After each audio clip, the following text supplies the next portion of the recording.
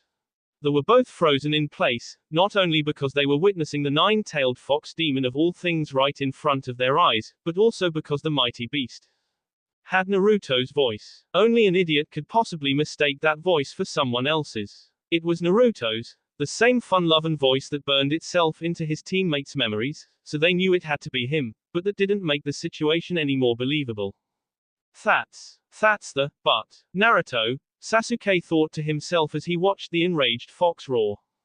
The Uchiha looked over to his female comrade and saw the reaction he expected of her, shock. So much so, that her legs were trembling greatly and her face was riddled with this emotion with bright and plain clarity. A part of her simply didn't believe it. Another part of her lavished in the happiness of her Naruto returning to her. And the other part didn't want to believe it. That voice, Sakura stuttered. Both Genin knew that the time for questions was running on empty at that moment, so both of them simply zipped their lips and eagerly observed the surely heart-stopping action that was about to unfold, although they knew full damn well that they also had to vacate the premises soon. Naruto, as the malevolent Nine Tails, charged at his fellow Jinchuriki with a level of intent that he had never demonstrated before. Gaara himself was still confused as all hell as to what was going on. The moment he heard the young voice of the giant fox that was attacking him, he was locked in a chamber of questions and doubts. Wasn't Naruto Uzumaki-s? Wasn't he assassinated right before his eyes? How could the great Kyuubi have been summoned? Of course, these questions were not only left unanswered, but also completely interrupted when the magnificent fox lunged forward and chomped upon the distraught Gaara's right arm before spinning it clean from its socket. Naruto zipped right past him before immediately tossing the discorded limb in a random direction, where it slowly dematerialized back into sand. The raged Naruto skidded across the ground as he faced his fellow containers back with a hateful sneer on his face. Kyuubi, who had been clinging onto Naruto's head for dear life, was actually a little surprised by this. Looks like my little tactic worked better than I would have hoped, the demon thought to himself as he tried to regain his footing. All of a sudden, Kyuubi noticed something a little strange about Gaara when he turned to face his angered opponent. Interesting. Not bad at all, Gaara roared before his hulking form became still and seemingly vacant. Feeling his rage boil over again, Naruto roared before prepping to lead the initial charge once again, but suddenly. Hold your horses, Kit, Kyuubi snapped from atop his container's head. In a moment of impulse, Naruto halted where he was but rattled his hateful demeanor. What the F are you stopping me for, Kyuubi? He roared with his fangs bared, giving him a fairly vicious look. It is wise to know what your opponent is capable of before you go for a king blow during a fight. You know that, the humanized Kyuubi stated as he eagerly watched something mold out of the forehead of the Shukaku shell. The demon heard Naruto growl, I don't care about that. I'll K him for what he did, he roared before once again readying himself for another charge. Shut up and look, Kit. How will you expect to take your precious vengeance if you don't know whether or not you'd be able to do it? Being the argumentative bastard that he was, Naruto was fixing to retort when he suddenly felt the same weirdness coming from his enemy that Kyuubi felt. The foxified boy watched the Shukaku shell's forehead and almost immediately noticed the real Gaara in his actual human form hang out of it like some sort of deformed-looking blemish of the skin. What the hell? What is that? A spiritualist? Medium. So that's how that little pup does it, Kyuubi trailed to himself. What? That's how he does what? Watch and you'll see what I mean, Kit. The mutated pimple upon the Shukaku shell's forehead, Gaara, held up the ram hand seal, play possum no jutsu, he grumbled. After a moment or two, it would seem to the untrained eye that the red-haired Jinchuriki was struggling with something or other. But after a while he seemed to calm down before completely falling limp. Seeing this, Kyuubi smiled, so it begins, he trailed off as he crossed his arms, anticipating the long-awaited return of his old punching bag. What's happening? I feel something strange, Naruto trailed off as he started to feel very uneasy.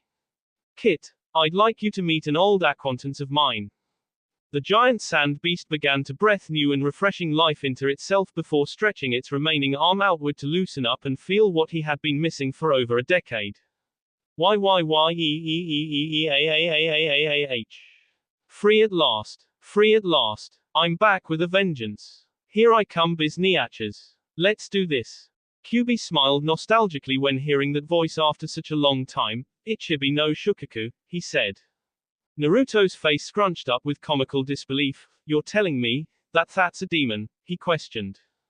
Kyuubi sighed. Not a day goes by that I don't ask myself the same question, but I suppose when your mother is a dog and your father is a raccoon, well, you kinda get that, he mentioned with a look on his face to match the one on Naruto's. The great fox growled, I don't care about that right now. What happened to Gaara? All I know is that he'd better not BS, he shouted. The demon looked down at Naruto. Why? So I can K him. Of course, geez. He cares about that Sakura B way too much. Oh well. I suppose it's for the best if he doesn't find out that she's still among the living until later. Although it would make sense for him not to be able to smell her scent while he is in his current state. I bet he's still trying to regain all of his natural senses after being wrenched from the arms of death. Unfortunately for Kyubi, he was right. Naruto's current state of mind was actually brought on by the sudden shock of reawakening in the land of the living. His senses, thought patterns and emotional sati were all thrown out of whack because of the alien sensation. His unnatural intent to kill was a perfect example of all this. Count that with the fact that he has awoken within the body of the Kyubi no Kitsune himself. Wouldn't you be fed up? In his state of mind, Naruto positioned himself to attack again without Kyubi's consent, causing him to stumble and trip but managed to barely keep his foot. Hey, whoa, Kit, what do you think you're doing? I'll kill him slowly for what he did, Naruto roared before charging head-on at the sand spirit, who laughed heartily. Well, if it isn't Kyubi. It's been a while, ya raggin' jackass, Ichibi yelled before he lifted his one arm, Fuyuten, Renkuden. With that, Ichibi slammed his fist onto his stomach, causing a powerful ball of concentrated wind to shoot out of his mouth on a direct collision zero course with the charging Naruto. Mother of God, watch out. Boom. With the massive collision of wind and body, Naruto was stopped in the air while spinning wildly in place. After several rotations, the fox was sent FFFFFLYING. In the opposite direction, tumbling and rolling about. Miraculously, however, he blonde boy turned fox used his newly give claws and more powerful limbs to greatly slow his speed, only to end up flipping into the air due to the sudden deceleration before slamming head first into the dirt. In his still angered state of mind, Naruto shot his eyes open to quickly survey his surroundings. What he saw at that moment was almost like a dream. Before the fox Naruto were the incredibly startled faces of Sasuke, Pakunin, and Sak. Sakura-chan, he stuttered in sheer disbelief, Sakura-chan. Sakura-chan, you're okay. The pink-haired Kunoichi really wasn't having the best day. First, her chance to own up for what she did and possibly confess something sacred was thrown out the window when the Oto invasion began. Then she had to sit back and watch helplessly as the boy SD a horrible death in her very arms before the demon inside of him took over, a tragedy in and of itself. Now, the very same monster that attacked and nearly destroyed her village before she was even born was staring directly at her with Naruto's voice and a pink personality. All in the same 2 hours. N.A. Naru, Sakura stammered with an equally dumbstruck demeanor before she heard a strange sound. RRR. Bam. Kyubi fell from hundreds of feet into the air before crashing down upon Naruto's head with a comical thud and grunt. With the force of a little recoil, Kyubi bounced onto the great fox's snout where he was glared at with sheer anger and not just a little embarrassment. Kyubi, Naruto shouted before picking up the demon by the back of his collar with his index and his thumb, lifting him into the air. You lied to me. Kyubi flailed his arms with rage as he glared right back at his former container. Of course I lied to you, ya dips. It was the only way I could get you to stop being an idiot and attack the root of all of our problems, HW retorted. With an irritated growl, Naruto carelessly tossed Kyubi to the side, hearing him scream on his way out of sight and earshot. His moment was soon interrupted, however, by a crying Sakura. Naruto, she sobbed, catching his attention almost immediately. Naruto. What happened to you? That will be all for this video. Be sure to like, subscribe, share, and comment down below for more videos. Goodbye.